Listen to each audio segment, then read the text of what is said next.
it's a hugely topical subject for us to be addressing this evening, and just on behalf of the Institute of International Affairs here in New South Wales, I'd like to extend all our thanks to Andrew for being here this evening and to talk about something that's, as Colin said, of global significance, but also very, very local significance right here.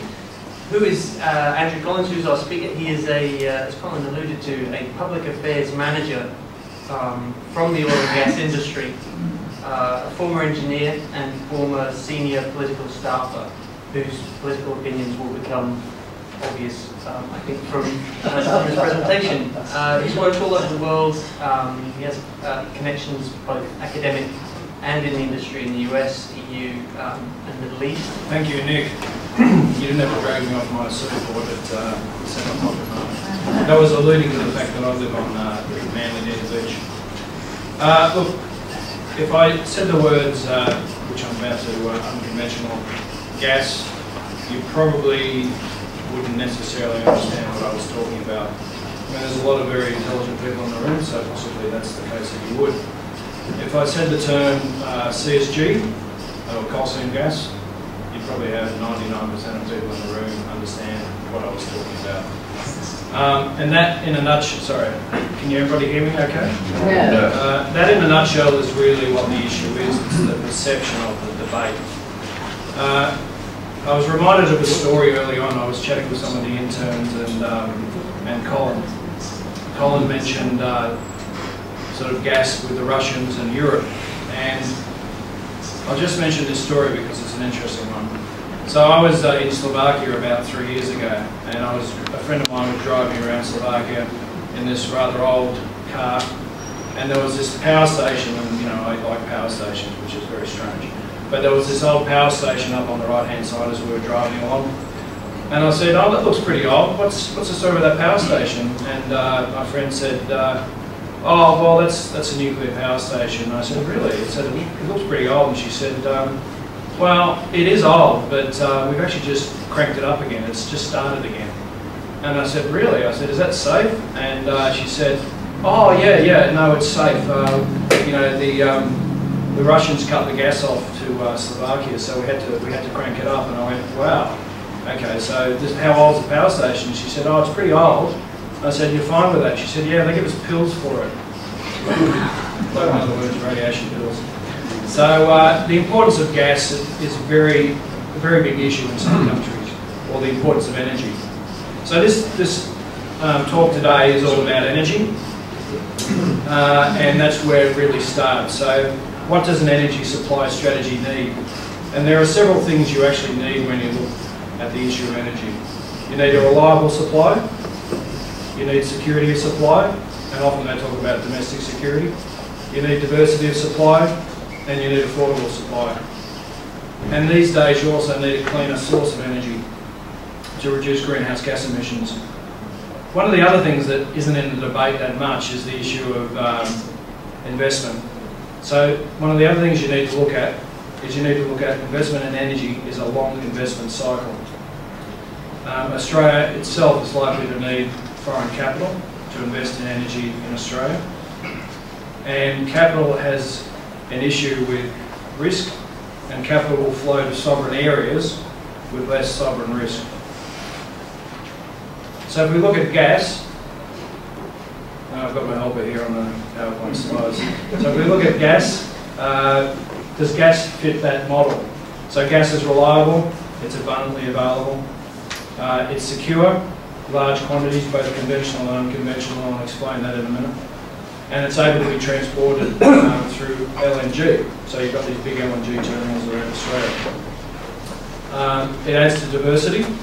So for example, it can add to the peak, it can be used for peak load when people come home at night and there's suddenly a big, large temperature difference in the day and people suddenly get the need for air conditioning, and they can crank up gas-fired power stations a lot quicker than they can coal-fired power stations, which are base load.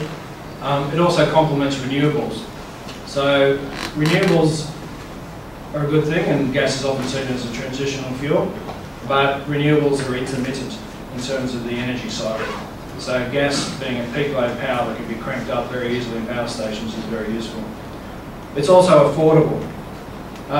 One of the reasons it's affordable is there's been new techniques for unconventional gas in the last 10 to 20 years, particularly the last 10 years, which have been slightly controversial in some ways, but also very much make gas an affordable commodity, or affordable to explore. So it's horizontal drilling and hydraulic fracturing, or fracking.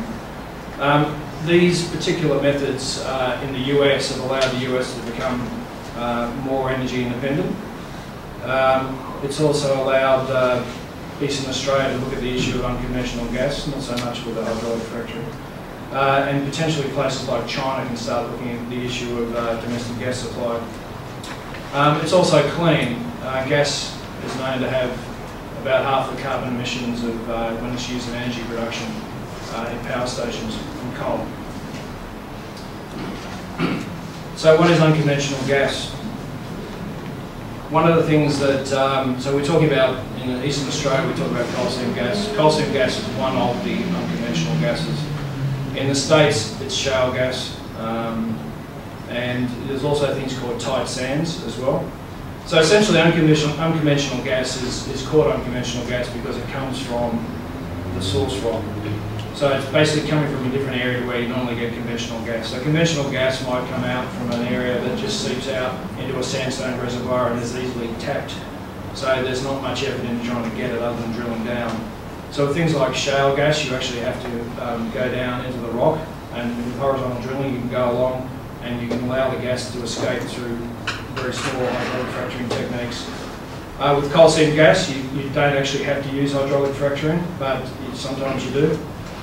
So there's a big debate about that in terms of people say, oh, we have to use hydraulic fracturing for coal seam gas, and the answer to that is you actually don't.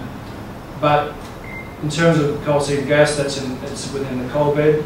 So the coal is actually in the coal bed and you actually have to use certain techniques to get it out. So it's not like it's in a reservoir just sitting there conventional. So they call it unconventional gas. Let's just have a look at the world energy outlook. So we'll paint the big picture in terms of energy. So this is an energy debate. Well, let's paint the big picture. So by 2035, the International Energy Agency projects global demand to grow by around 40%. Well, that's enormous, by 40%. So you have to ask the question where they're going to get all that energy from. At the moment, something like 97% of the world's energy comes from oil, coal and gas. 80% of the world's population has a reliable energy supply at the moment. So the issue of reliability and affordability is very important.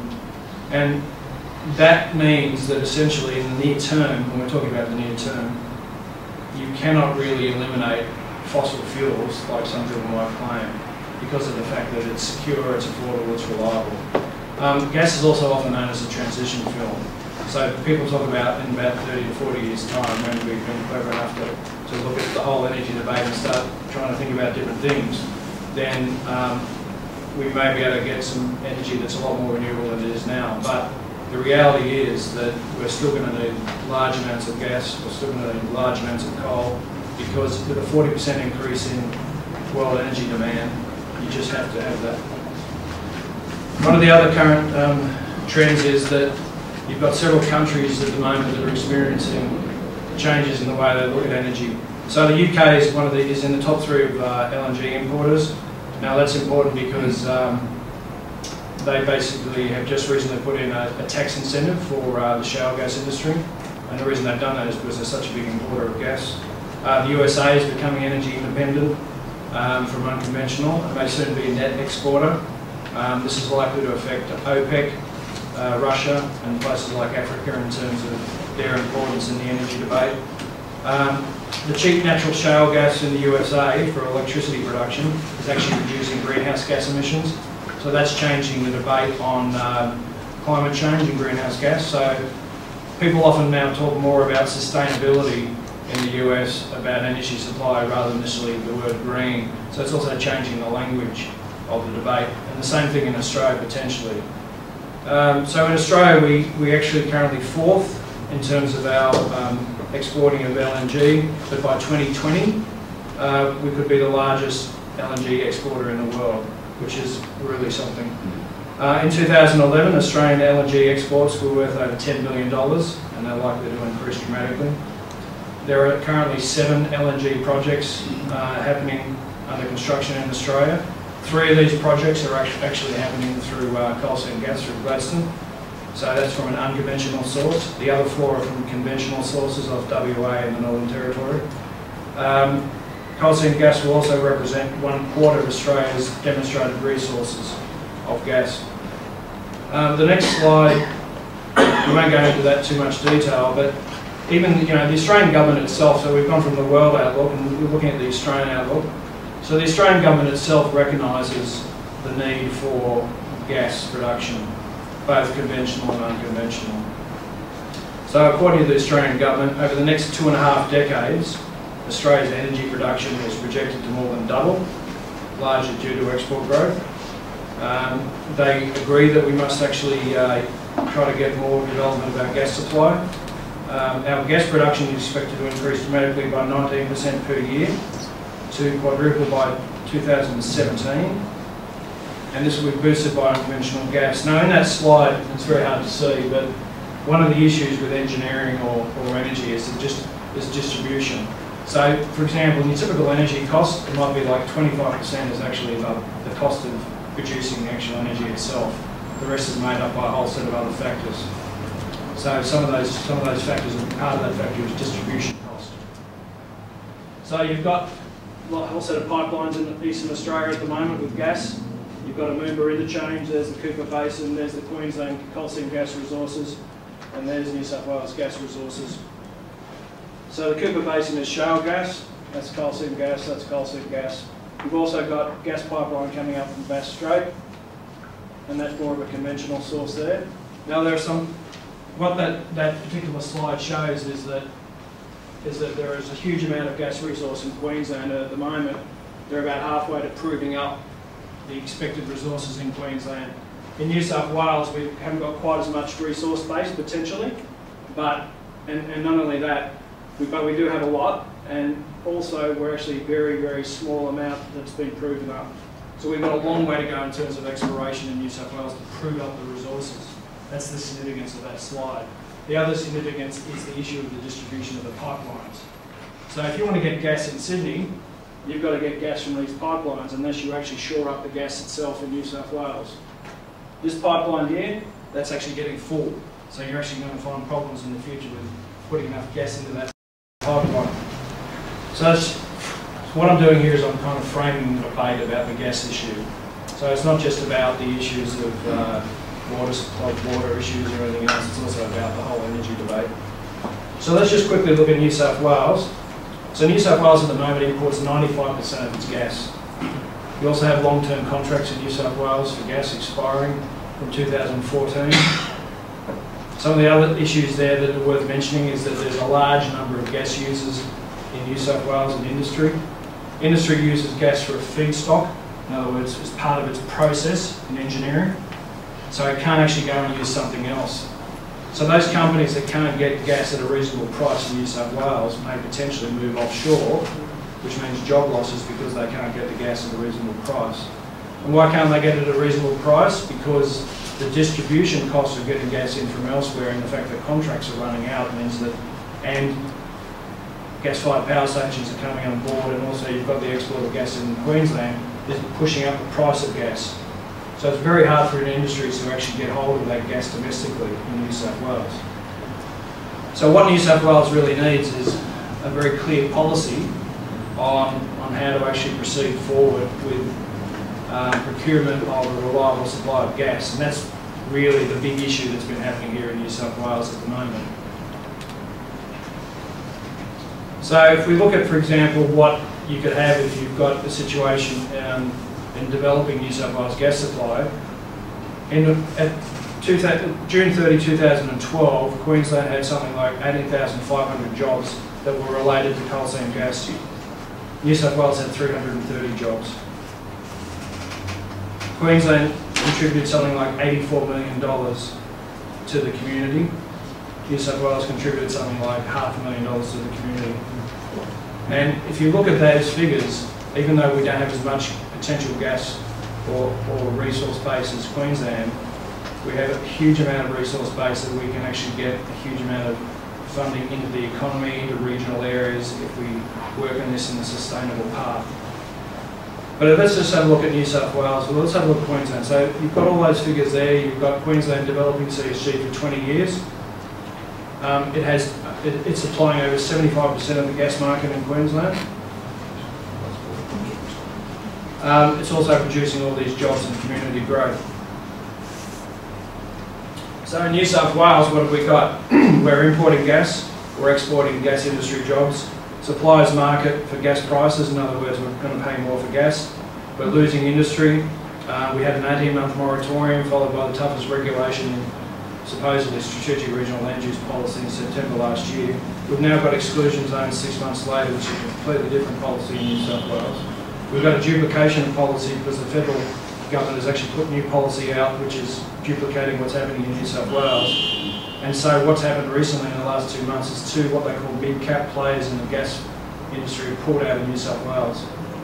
They're not small caps, they were mid caps. That's pretty dramatic.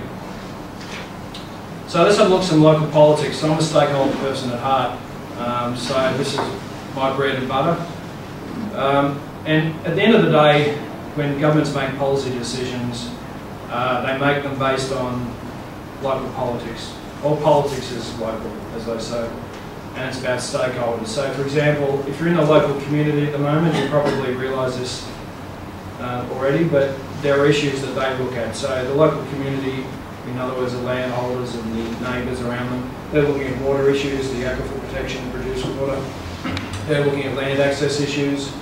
The wider community starts looking a bit beyond that, so it also looks at the issue of water, but it also looks at the issue of jobs and cost of living. It looks at industrialisation of the landscape, but also looks to the government to have a robust regulatory system. Now the government itself, whether it's local council, state government or federal government, is actually looking at it and saying, are you achieving the policy objectives? Now one of the ironical things about all this is that the government hands out licences to companies to actually produce the resource on behalf of the citizens. That's how licensing works. And so it actually says to those companies, can you prove up these resources and try to do something in that licence area within a certain amount of time, and if you don't do it, we'll take the licence off you. Ironically, it's ironic because what's actually been happening is that the companies have not been able to do what the government has asked them to do because it's become too hard to actually do it. So you've got those things that the government looks at, what's the community thinking and responding to community concerns. You've got media that's been huge in this debate, and then of course you've got shareholders. If you've got a public company, and shareholders don't like volatility, they don't like the regulatory uncertainty. So let's have a look at this another way in terms of local politics. So what you have here is just across the page there you've got several major stakeholder groups. And this is interesting because this is a really quick way of actually gathering whether your industry has a problem. So I've got question mark means, you know, I'm unsure whether there's support. No means no, of course. Yes means yes. Very simple. So does the CSG industry have support? So if we look at the government at the moment in New South Wales, I would say there's a big question mark, and I'm not the only one to say that. If we look at the wider community, the mums and dads, because of the way that the media interaction's been going, I'd say no, the CSG industry, the unconventional gas industry doesn't have support. In terms of the local community, unfortunately, the local community, the way that's been going in terms of protests, etc., or the perception of protests, I'd say there's no support. Environmental lobby, they don't particularly like anything these days, unfortunately, so there's no support. We talked about my politics before. The influences, what you call key influences, which is a very important thing in stakeholder relations. For example, media personalities, that sort of thing. That's mostly negative. Media, interesting enough, the media that drives usually Sydney, which is the Daily Telegraph, is actually neutral on this issue. So this is one of the things that I find very strange about the media debate. Industry in general, I'd say that there's some support. For example, you know, industry groups. The CEDA has actually produced a very good document on unconventional energy, but in general there's possibly a lack of support. Customers of gas, they're not being vocal enough. There's probably a lack of support. And employees, contractors, they actually like, obviously, the gas industry because they're employed there. They usually, most people, 99.9% of people are ethical. They don't work for a business or a company. They don't believe in. So if you look at that cross-section very quickly, you can see that there are actually issues in terms of stakeholder support, which is why we're at where we're at the moment. So just quickly, probably only got about 5 minutes. We can look at the issue. This is an issues management cycle, which is interesting as well. It's one of my things. So what you have is you have, when you have an industry or an issue happening, you have some stakeholder action on that issue. Advocacy groups get involved, and for example, you've got the lock the gates, etc. The media gets involved and they start putting stuff out. Some of it's balanced, some of it's not. There's action by these groups, there's increased media. Eventually it becomes such a big issue that the government reacts and puts in legislative resolution. And then once that puts in the legislative resolution or the legislation or the regulation, we then get what you call broad stakeholder acceptance. And you go through the cycle again. So my main point about this particular cycle here is that for 18 months the industry in New South Wales had this cycle happening where you have, you're not in NSW BRIC, you had legislation put in place in September last year called the Strategic Regional Land Use Policy.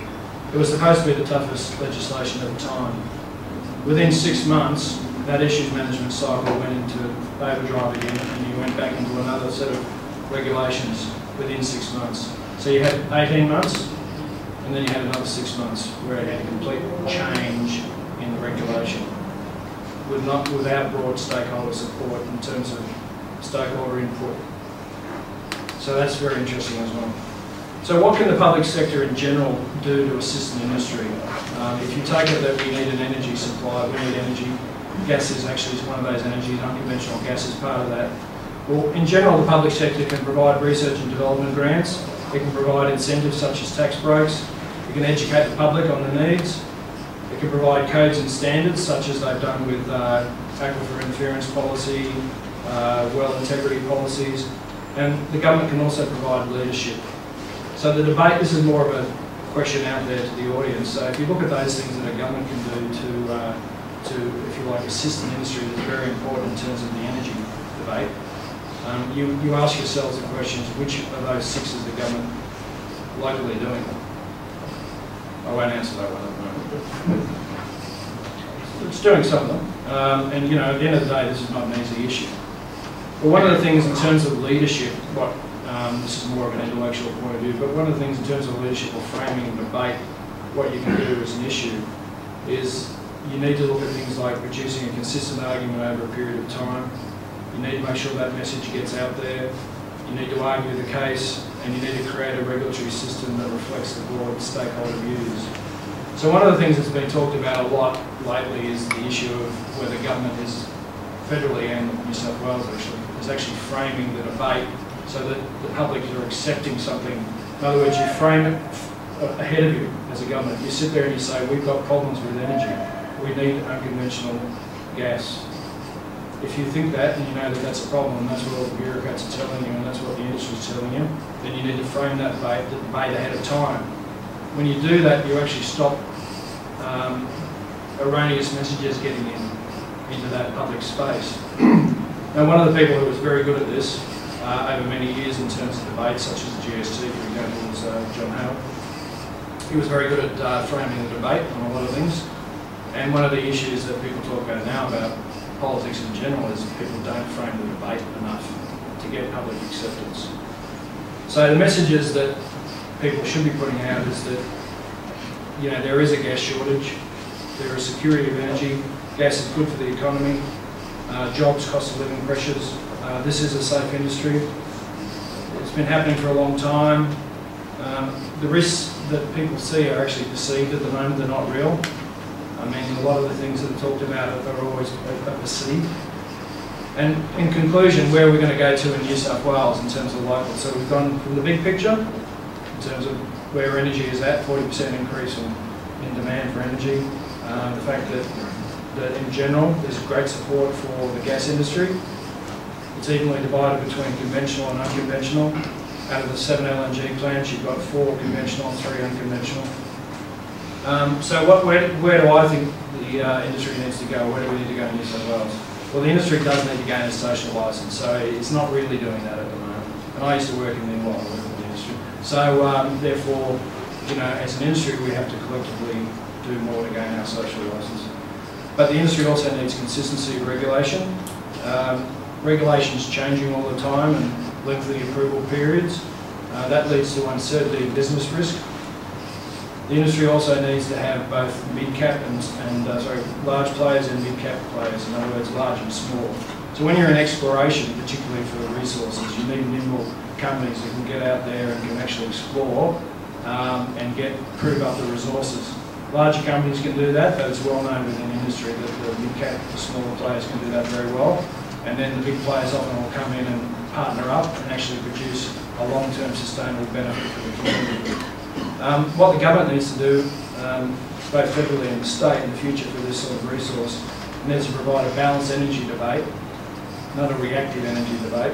It needs to have consistent regulation that's applied on scientific or sound principles. For example, there's a good move about, I think it's Mary O'Kane, the Chief Scientist in New South Wales. That's a very good move, so hopefully she'll have a look at the industry and her work will reflect what's happening in the industry. We also need to have less tape, less red tape, less green tape, and less duplication of regulation. And then we go back to the first point I raised on the first slide. What does the community need?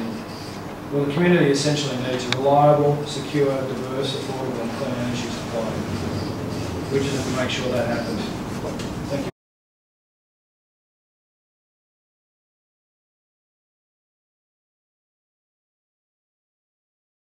Yeah, different companies, I guess, different countries have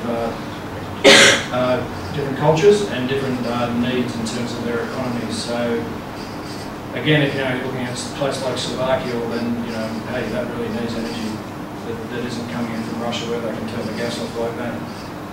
But the UK, I think we talked about this earlier, the UK really needs gas. It's got an industry, it's got an oil and gas industry from the northeast, which has been around for a long time. It's used to it. It's also a big importer of LNG, of gas. Therefore, it actually sees the need for it. Australia's very lucky because we have a plethora of potential energy sources, so we have diversity of supply. But we do need to actually make sure that we see unconventional gas as being part of that. Coal seam gas is the unconventional gas at the moment on the east coast of Australia. The Cooper Basin is more shale gas, and that will continue to be a bigger player in the future. But we really do need to prove up the resource a lot more to add to that diversity of supply. But I think the answer is that some countries are more desperate and their culture allows it.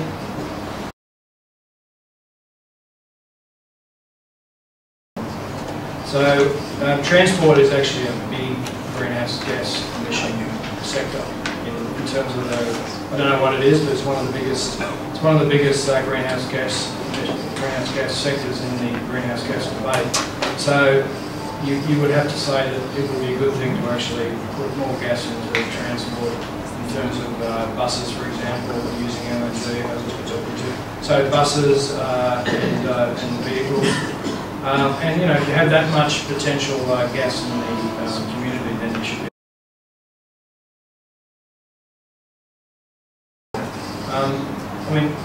Companies will export because there's a market there, and the market is that they're getting good money for what they want to export. And there are countries in Asia that are just desperate for that export product of gas. LNG is very transportable because it condenses the gas, so it makes it very economic and very transportable. And actually, by doing that, by actually developing that export business, they're actually shoring up or exploring the resources for coal seam gas, for example, in Eastern Australia, which actually also has allowed gas to provide something like, as I said, 75% of domestic gas supply to the Eastern Australia market in Queensland. So by exporting, you're actually also helping out the industry. The industry is also helping out domestically supplying gas. So it's a two-way street. But at the end of the day, the prices that they can get for exporting is very high. So that's why they do it. One word, politics.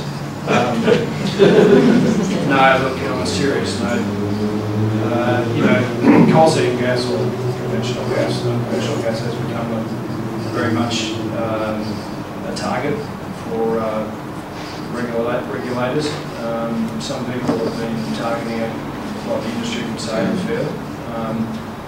And, you know, federally, as we know, there's very much a very strong influence from certain sections of the political persuasion that means that you're more likely to get federal regulations particularly on environmental issues at the moment, which duplicate the New South Wales regulatory issues. So, you know, there is a lot of politics around that. Ideally, in any society, you don't want too many duplications, or you don't want duplication of regulation. You know, you think about it as just an individual company. You know, you're producing, say, a 300-page environmental review document, and then you've got to produce the same one or something else for the federal government. And then not only that, you've got very many months of delay between what was already done almost exactly for the state government bureaucrats that has now been done for the federal government bureaucrats. So, you know, there are not too many people who sit there and say that's a good idea. There's also the issue of regulatory creep. So, you know, the more time goes on, the more regulation there is. But I think at the moment there's a lot of politics around the unconventional gas industry, and I think that's where a lot of that's coming from.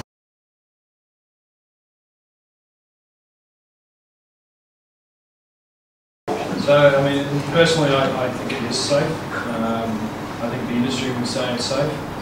The issue, the words that come to mind very quickly are the issue of sustainability. So, that might sound like a trite word, but at the end of the day, you know, energy is a sustainable resource.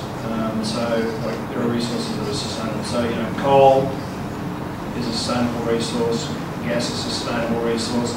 It's not to say that they don't have any impact on society. Wind turbines are a sustainable resource, but wind turbines apparently have impacts on society now. So every energy resource has an impact on society. The issue is about the sustainability path of the resource. And yes, you are right, and I did mention it during the speech, the issue is the perception. In fact, I talked about it in the first thing I said tonight. And that's at the core of the issue. So, and I think what's happened is that unfortunately, instead of being able to frame that debate early on and get it out there, the industry's having to deal with, and it's very difficult, with this perceived threat. And again, it's perceived. You know, what you were talking about tonight is what you were just talking about was essentially, you're not talking about specifics about the threat, you're talking about perceived threats. And look, the farmers have worked quite well with the government actually, and also the industry over the last couple of years in New South Wales, as they are doing in Queensland, to actually come up with a sustainable path to work together.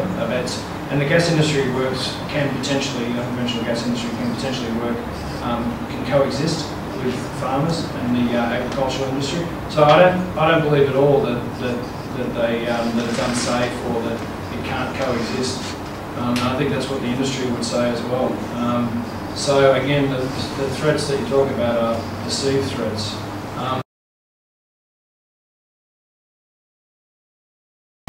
So we live in a democratic society, and it's fine to put something out. But somebody, you know, a more intellectual person than me, I think it was Colin, wasn't it? Colin, you might not be in it. Colin earlier on tonight was mentioning the Four Corners show on a couple of weeks ago.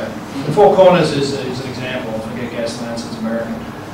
Four Corners, and by the way, Gaslands is about shale, it's about fracking, it's got nothing to do with coal seam gas at all. So again, it's about public perception, it's about, you know, people understanding things, and unfortunately, it's about the industry making sure that people understand the differences. But the Four Corners show about 2 weeks ago, a lot of people said, quite rightly, that it wasn't very balanced in its viewpoint, and I actually know the journalists that did it.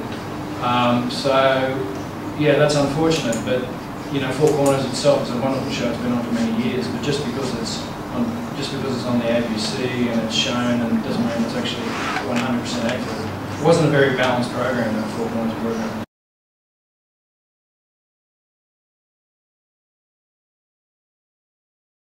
That's okay. Look, you know, this is a very emotive topic for a lot of people. No, it's not emotive. It's a factual. Well, the factual thing again. I mean, I don't think. I think now is the time to go on for 10 minutes about factual things. But for example, lighting of the. You're talking about lighting of the water. Somebody again mentioned earlier on tonight there was an issue with the Condoline River up in Queensland where, you know, somebody reported, I think it was the ABC reported, how gas was bubbling up out of the ground, and people were saying it's because of coal seam gas from Queensland. In fact, it actually turned out it wasn't, and that there was a farmer who'd was about 80 who said this has been bubbling out of the ground here for a long time. It was a natural thing that occurs every now and then. So that's about perception and about fact. So facts are sometimes wrapped up in different things. But look, the industry, the oil and gas industry at the end of the day has to be a safe industry.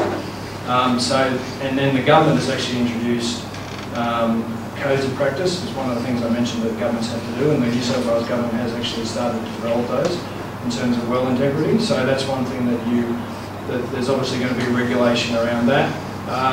And coal seam gas has been happening in New South Wales and Camden for a long time, for about 10 years. 5% of the state's gas resources, there are no issues down there in terms of well integrity.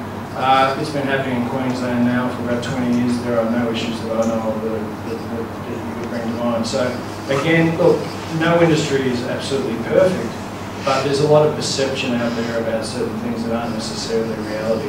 And you know, I'm not going to, at the end of the day, I don't think I could probably ever convince you if you've got a thought in your mind about something that would be contrary to what you already think. And this is part of the problem that we've got. And I'm not here to convince you, quite honestly. What I was trying to do was frame the debate around energy supply and how unconventional gas is actually potentially sustainable resource. I'm Lyle Howard and I work for the Australian Petroleum Production and Exploration Association. I'll just explain first what an aquifer is. An aquifer is not an underground river. It's not flowing water. An aquifer is solid rock. And if you can hold a piece of sandstone that is wet and hard, a solid piece of rock, that is an aquifer. And the water doesn't move. There are many aquifers in this country where the water moves about an inch over 100, 250 years. It's not flowing. And so what the first thing the industry does is they do background monitoring, and they put surface aquifer monitoring bores in called sanders. And that's the first thing they do. They measure the water pressure, the quality of the water, and a whole lot of other things to do with the hydrology. Then when they sink their pilot wells in, that are 700 metres below the aquifer, and there's 700 metres of solid rock that's impermeable to the coal seam. They get into the coal seam, and the coal seam can only be a couple of metres thick. And this word fracking frightens everyone, probably because it starts with an F and ends in a CK, so it's not an attractive word. I'm glad you said that line, not that. But we now have food grade fracking gels that's basically wire gum, and you can buy it in the supermarket, and it's now coming to Australia. Very little fracking is needed if you can do horizontal drilling, and that's what's happening out of Camden. They mostly do horizontal drilling, but when they do need to frack, all it is water, sand, and gel. They used to use biocides. They don't anymore. They now use fluorescent light to make sure that the gel doesn't contain any bacterial contamination. They push it down under pressure, and the natural cleats in the coal are opened up by the sand and the pressure of the water, and the sand is left in the little cracks. And the distance that the frac goes is about 50 to 100 metres, and it doesn't go beyond the coal seam in terms of height or depth. So the coal seam is only a couple of metres deep.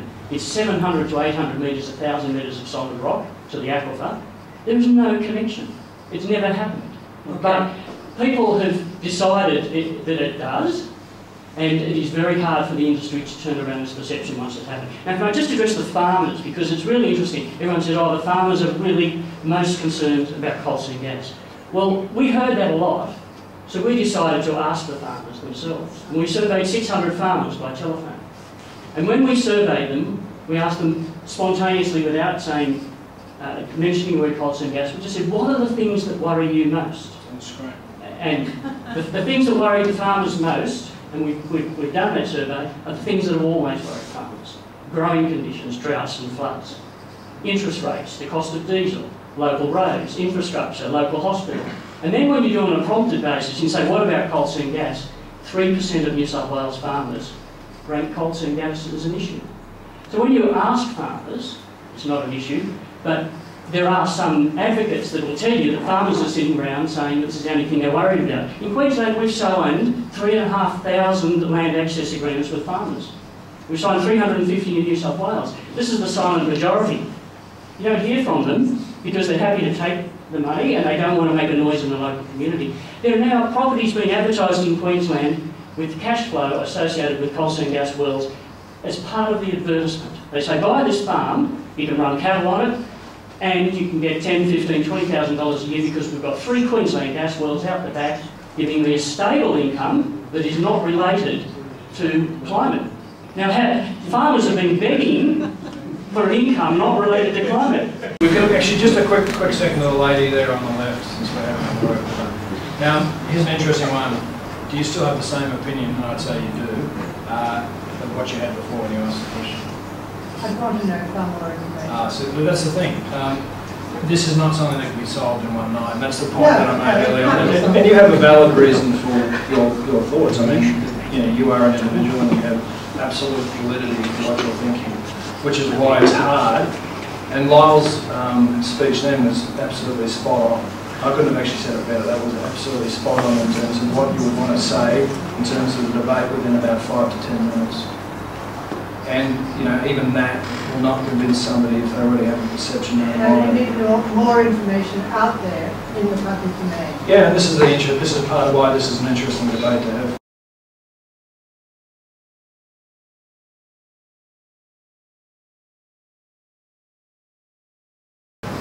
From an engineering point of view, yeah, that could happen. And there has been talk about that in the past. I think what you'd find that people in New South Wales would say would be that you want an industry in New South Wales. The distribution cost of the pipeline will put up the price of gas as one aspect. So there's the aspect of local jobs, local industry, lower prices for the local industry through gas that's here in New South Wales. And the community development that I mentioned about what was happening in Queensland versus New South Wales. So there's a lot of potential money in community development in areas within New South Wales if you develop up the gas resource. And look, they'll need, because of the other factor is because of the export of LNG, they will actually need a lot of Queensland gas in the future at some point.